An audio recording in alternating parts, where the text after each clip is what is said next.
Greetings dear learners. I welcome you all to the official YouTube channel of SRN International School Jagatpura, Jaipur, Rajasthan. I am faculty of social science at SRN International School. Today in this video I'll be explaining the topic Himalayan rivers of chapter 3 of grade 9th Geography book NCERT. Topics which I would be covering here are the brief introduction of the chapter, drainage, and they are Himalayan rivers, river system, tributaries, distributaries, Indus river system, the Ganga river system, and the Brahmaputra river system. First of all, you should know about some important terms, and they are first river system. A river along with its tributaries may be called a river system.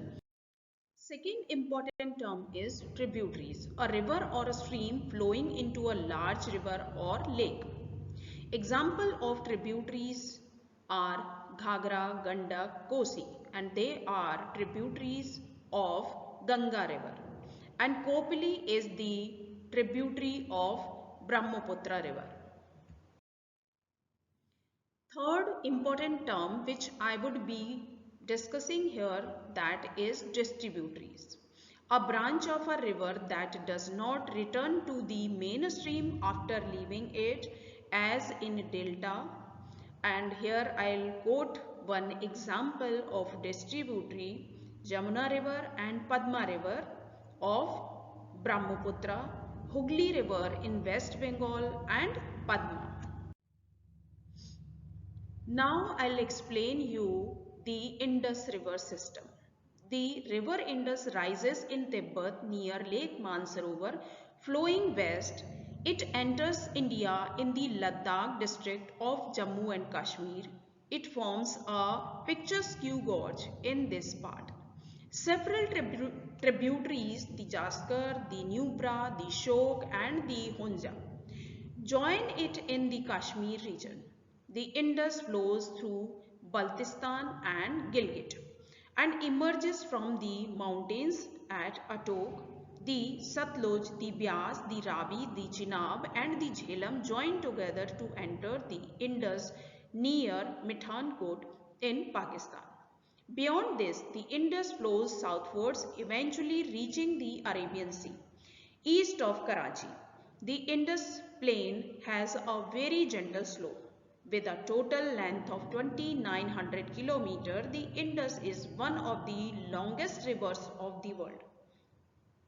A little over or third of the Indus basin is located in India in the state of Jammu and Kashmir, Himachal Pradesh and Punjab, and the rest in Pakistan.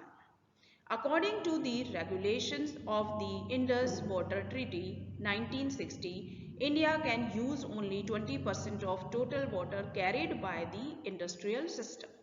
This water is used for irrigation in Punjab, Haryana, and the southern and western part of Rajasthan. Now I'll explain here the Ganga river system. The headwaters of the Ganga, called the Bhagirathi, is fed by Gangotri glacier and joined by the Alaknanda at Dev Prayag in Uttarakhand. At Haridwar, the Ganga emerges from the mountains onto the plains. The Ganga is joined by many tributaries from the Himalayas, a few of them being major rivers such as the Yamuna, the Ghagra, and the Kosi. The river Yamuna rises from the Yamunotri glacier in the Himalayas. It flows parallel to the Ganga and as a right bank tributary meets the Ganga at Allahabad. The Ghagra, the Gandak, and the Kosi rise in the Nepal Himalaya. They are the rivers which flood parts of the northern plains every year, causing widespread damage to life and property, whereas they enrich the soil for agriculture use. The main tributaries which come from the peninsular uplands are Chambal, the Betwa, and the Son. These rise from semi-arid areas, have shorter courses and do not carry much water in them. enlarge with the waters from its right and left bank tributaries. The Ganga flows eastwards till Farakka in West Bengal. This is the southernmost point of the Ganga Delta. The river bifurcates here. The Bhagirathi Hooghly flows southwards through the deltaic plains to the Bay of Bengal. The main stream flows southwards into Bangladesh and is joined by Brahmaputra. Further downstream, it is known as Meghna. This mighty river with waters from the Ganga and the Brahmaputra flows into the Bay of Bengal. The delta formed by these rivers is known as Sundarban Delta. The Sundarban Delta derived its name from the Sundari trees which grows well in marshlands. It is the world's largest and fastest growing delta. It is also the home of Royal Bengal tiger. The length of Ganga is over 2500 km. Ambala is located on the water divide between the Indus and the Ganga river streams. The plains from Ambala to the Sundarban stretches over nearly 1800 km, but the fall in its slope is hardly 300 meters. In other words, there is a fall of just 1 for every 6 km. Therefore, the river develops large meanders. Ganga river makes dendritic drainage pattern. Now I'll discuss here about Namami Gange program.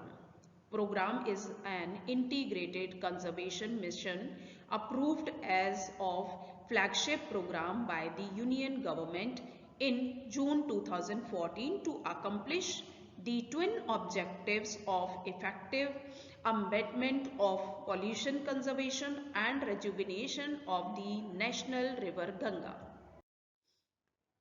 Dear students, now here I'll explain you about the Brahmaputra river system.